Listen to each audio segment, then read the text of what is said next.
Eastern wisdom and modern life with Alan W. Watts. Produced by KQED San Francisco for the Educational Television and Radio Center.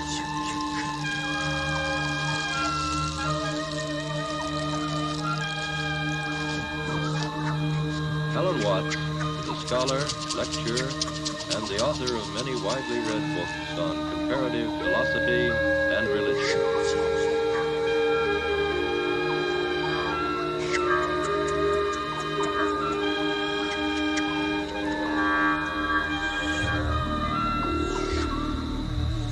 This is not the figure of a strange pagan god. It is the figure of a man, an awakened man, a Buddha. And I expect you may have wondered why almost all figures of Buddha or of many other Eastern sages that you see are seated like this.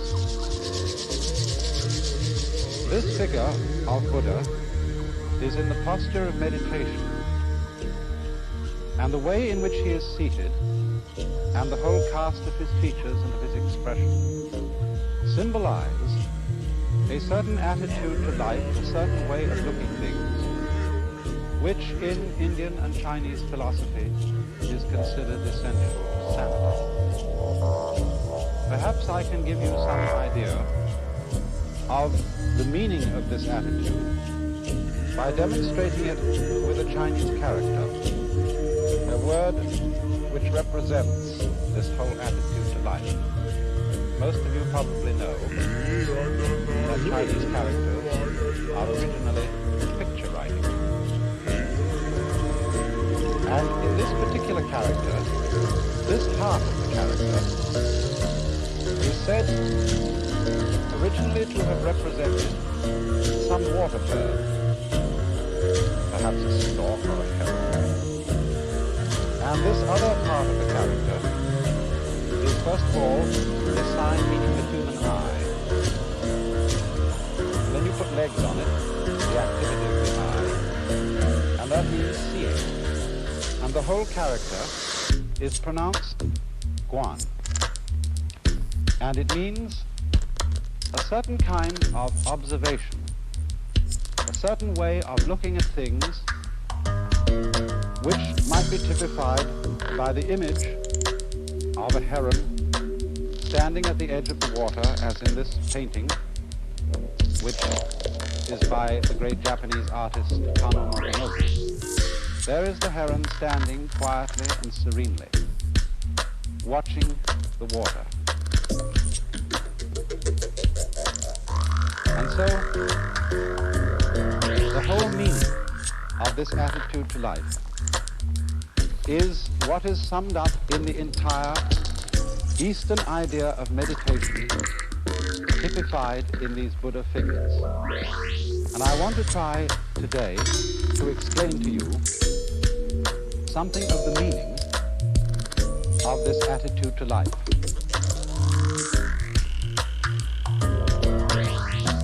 For fundamentally, meditation is not so much an exercise as it is a certain way of using one's mind or one's consciousness. Because normally, most human beings, when they use their eyes or their ears, are constantly and chronically straining to see and to hear. And when you come to think of it, that's very odd, because our eyes don't work by effort. They don't have to go out and get the light. The light comes to them. And in the same way, sound comes to our ears. And even the sense of touch comes to our fingertips. We don't, for example, have to press anything hard. If I want in the dark, I'm trying to fumble and feel what this is. I don't have to press very hard to feel it, because the sensation simply of the hard object comes to the nerve end. And so it's strange, isn't it, that we have acquired the habit of a constant and chronic effort to see clearly and to hear clearly. I think part of it comes from school. You know, when children are listening to a teacher in class, they're always fidgeting or doing something like this, you know, and looking around, and twisting and jiggling. And the teacher says, pay attention! And the children immediately, to ingratiate the teacher, are able to sort of ham or act what paying attention is like. And paying attention, of course, is staring at each other. There's some very interesting watching. Sometimes, to get their concentration clear, they curl up their legs around their legs of the chair and go into all these strange attitudes so that the teacher knows they really are trying very hard to attend.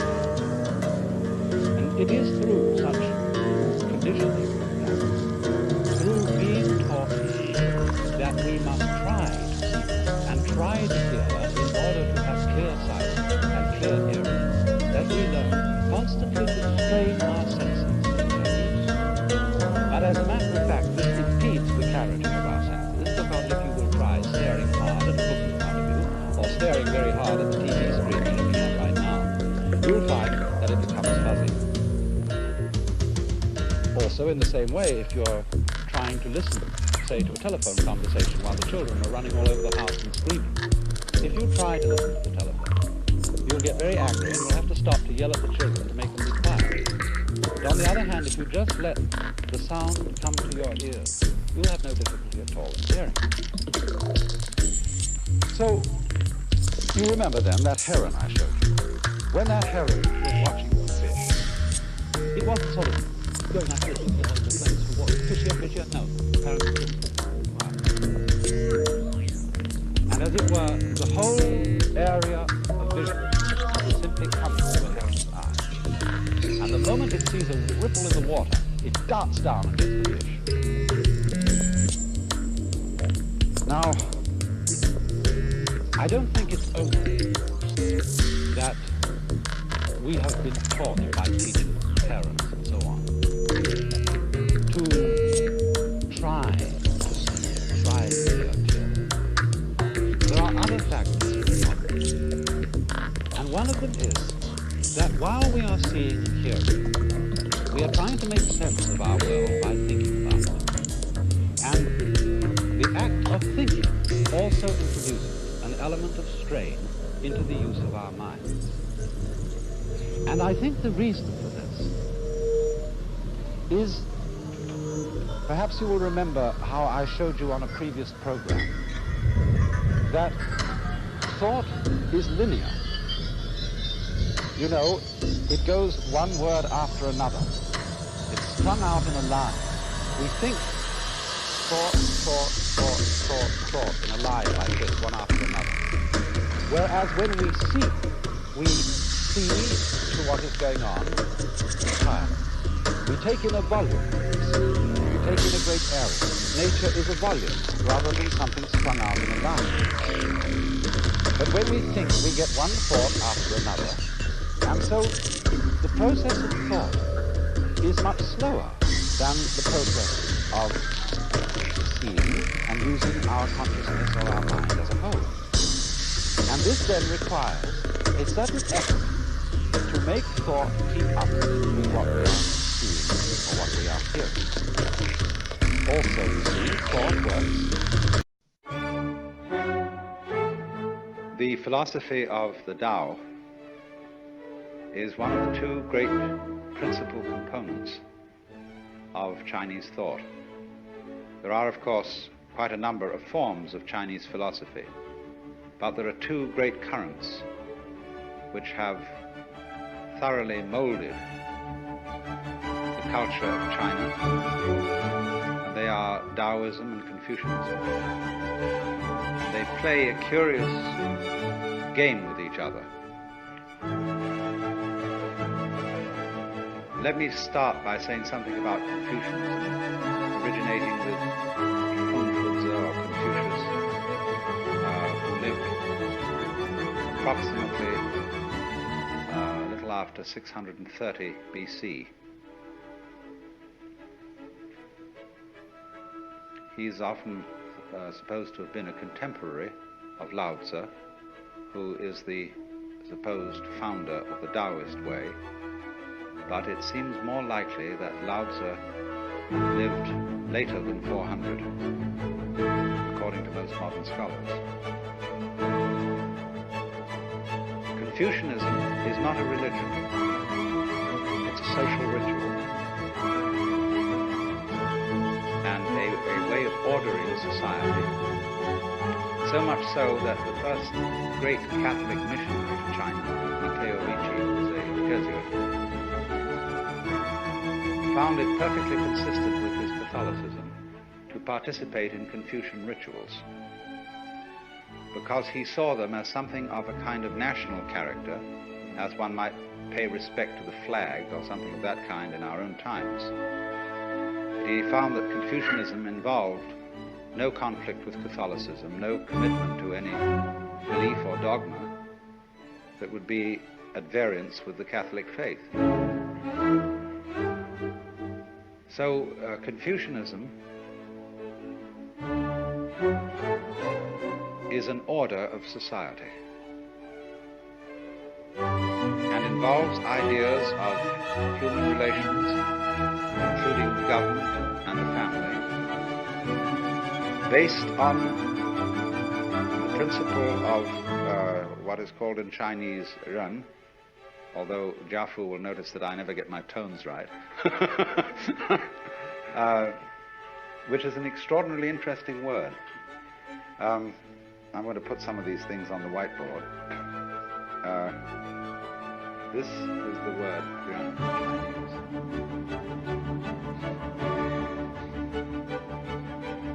And it's often translated benevolence, but that's not a good translation at all. This word means human heartedness. That's the nearest we can get to it in English. And it was regarded by Confucius as the highest of all virtues, but one that he always refused to define. It's above righteousness and justice, other great Confucian virtues, and it involves the principle that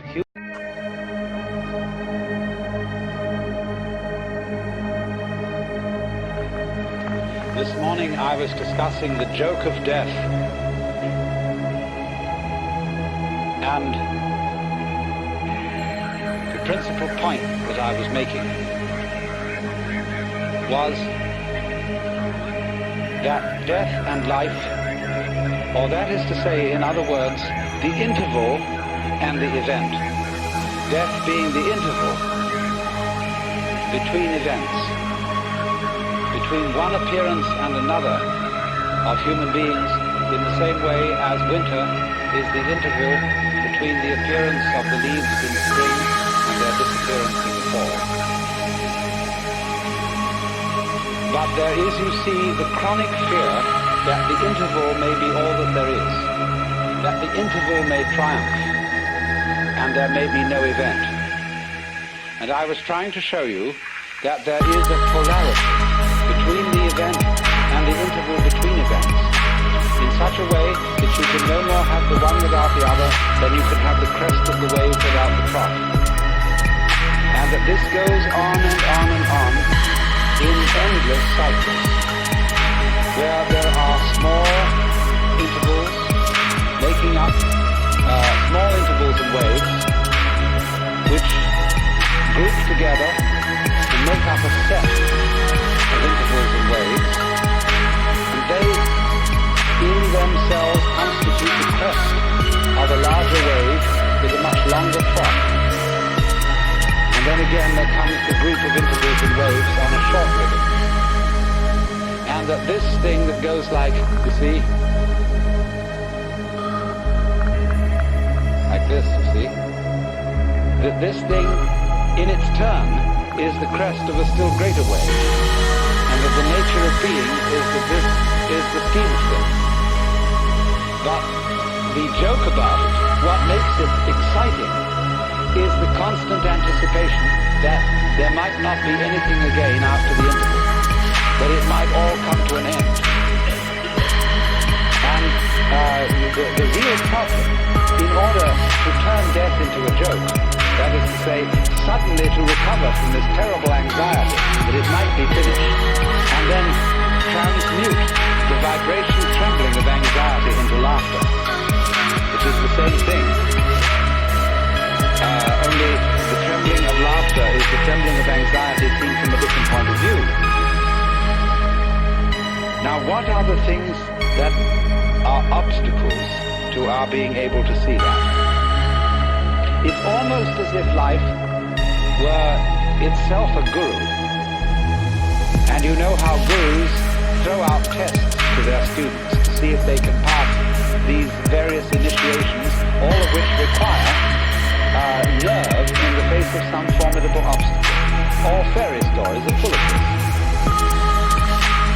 And so life itself throws out all kinds of reasons for supposing that we are faced with something serious instead of something playful.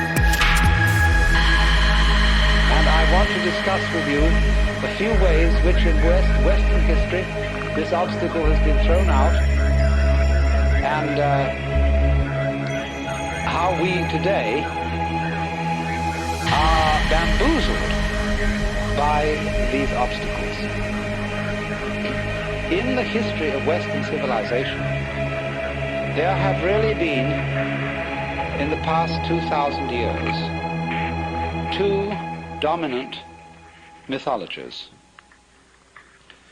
One has had a long run and the other has had a fairly short run. But they are both ways of terrifying you so that you won't see the point. But at the same time, they are perhaps not merely negative things, but challenges, barriers of the same kind that a guru would offer. For example, in the study of Zen, each koan is referred to as a barrier. And if you can pass the barrier, you see, you get in. But the function of the teacher is to put the barriers up to see how you'll react to them. So, in a way, we could say that the two great mythologies which have dominated the Western world in the past 2,000 years are two barriers. The first, of course, is the Christian mythology. And in the Christian mythology, the individual is made to feel that he is strictly on probation, that he does not really belong, that if he is at all a son of God, he is so by adoption and grace. He isn't really one of the family. Let me explore the theology of that a moment. In Christian theology, God has only one Son.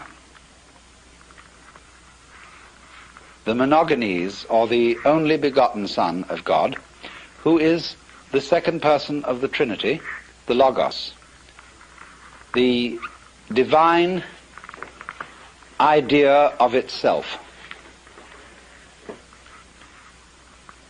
The Trinity constitutes a family. And naturally, it's therefore threefold, because all, for the Greek mind, and it was the Greek mind that molded Christian theology, meaning entirely depends on the structure of the Greek language. And Greek, in common with all Western languages, and indeed also Sanskrit, from which it is derived, has a sentence structure in which there is the subject, the verb, and the predicate. And we can't make any sense without those three things. We have to have an I love you or an I know you sentence for there to be any love or for there to be any knowledge. There must be the lover. The lover can't love without having a beloved, and the lover doesn't relate to the beloved without the relationship of love between them. So there you have the subject, the predicate, and the verb. And so naturally, in Greek ideas, the very inner nature of reality of the Godhead itself must be threefold, following the structure of Greek thought and Greek grammar. So,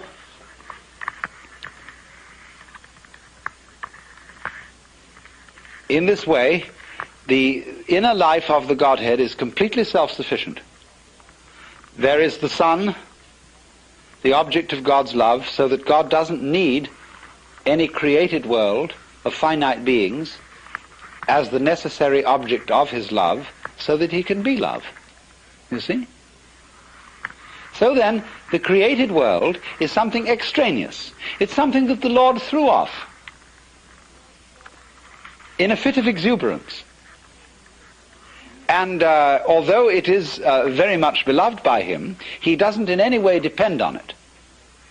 He, in a sense, fathered it, but he fathered it out of nothing. It had no true mother. And so, in a way, it's an orphan. And the relationship between the Creator and the creature in popular Christianity has always been the relationship between the king and the subject.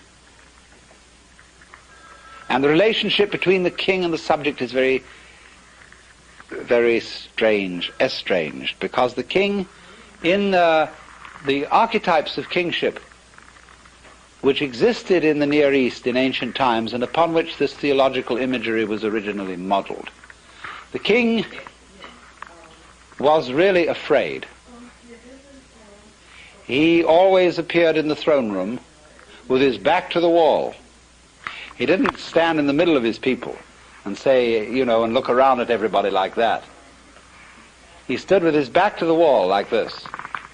It's funny how all altars, Buddhas and things, have their backs to the wall, because there you can't be stabbed.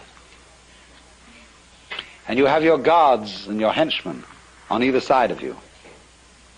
And all the people prostrate themselves, because that way you can watch them all. They can't see you and you can see them. So you're safe. And that's the imagery, you see, which has given us our Western conception of God.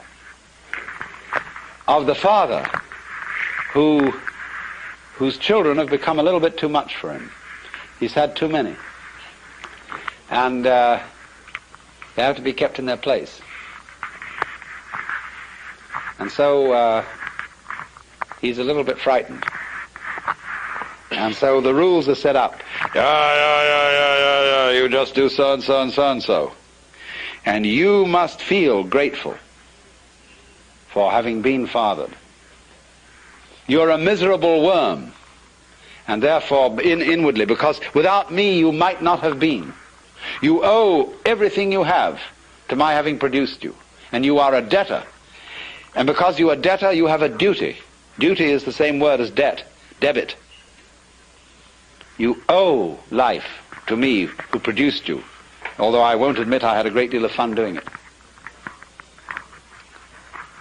And so you must all crawl. Now, you see, that conception of our relationship to reality has been the popular idea for centuries in the Western world. So that you never really knew where you stood with the authority. Because the authority gives you the impression that you are so bad intrinsically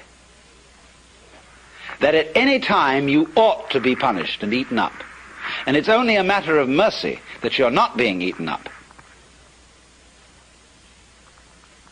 So the prayers of the Christian church are full of the idea, O Lord, we are not worthy. And since it is only of thy great mercy that we continue to survive at all, we humbly beseech thee, etc., etc. Imagine going around with that feeling about the nature of reality, that it is watching you all the time, that you're always on probation, like a released prisoner.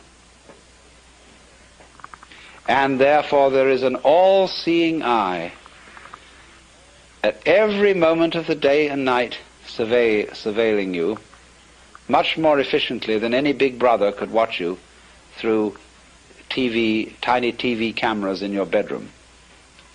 I know a friend of mine who is a devout Catholic, and in her toilet, but she is different, she has a sense of humor. And in the toilet, you know, it's an old-fashioned one, there's a tank and a pipe coming down to the john, and there's a little placard on it with a big eye painted. And in Gothic letters underneath it, it says, "Thou, God, seest me."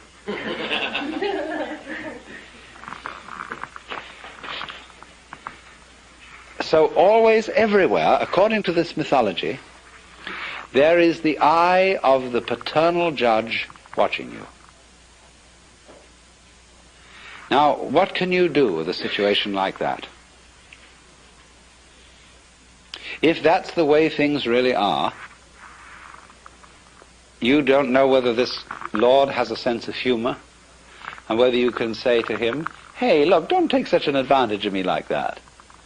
Turn down that light a little. Close off your eyes sometimes. You don't need to be all that particular. You know I can't do anything to you. I can't knock you over. Why do you need to bug me all the time?" The sort of attitude is too much. And so people couldn't stand it. 600 years of it was enough. And it became intolerable. Really intolerable. Because everybody knew they were sinners, and that they were doing all the things against the rules in the book, and nobody could possibly put up with it. So the only thing they could do to relieve themselves of this horrible father figure was to make out that the universe didn't have a father at all. That it was really an orphan. Not even virgin born. It didn't even have a mother. In other words, in order to escape from the mythology of a conception of ultimate reality, which was much too intelligent and much too nosy, people had to invent a conception of the ultimate reality that was completely banal and dead. So the second Western mythology is the mythology of the mechanical universe, which is a fluke emerging from a process of absolutely blind energy. And you must notice the language in which the great thinkers of the 19th century thought about the world. Freud, for the basic psychic energy, used the word libido, which in 19th century Vienna was exceedingly uncomplimentary. Libido. Blind lust. And so in the same way, the science philosophers of the 19th century talked about the world as being based on brute force, unintelligent energy, and worked out a conception of man as a really rather unfortunate natural fluke. Consciousness, reason, and indeed also the passions and feelings and desires of the human heart were nothing but the end product of a roulette wheel of natural selection.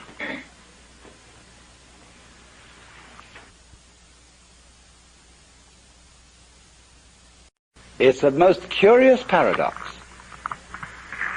that those philosophers of the 19th century who denied the supernatural origin of man and who insisted that man is simply a part of nature, one of the members of nature, nevertheless set up a state of alienation between man and nature without precedent. I am a part of nature. I am something that nature fluked into being, but nevertheless this fluke is something that nature doesn't care about. It doesn't care about my ego and its future. All that is important to nature is the species. The individual is irrelevant.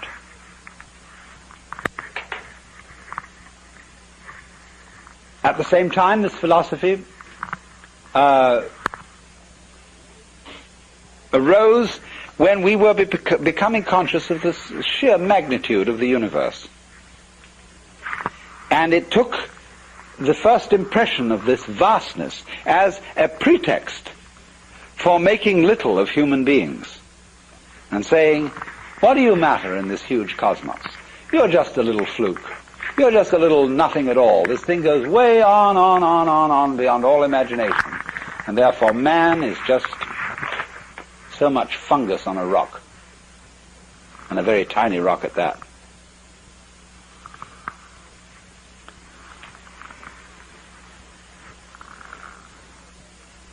In other words, it took the standpoint, let's set up a scale between two limits.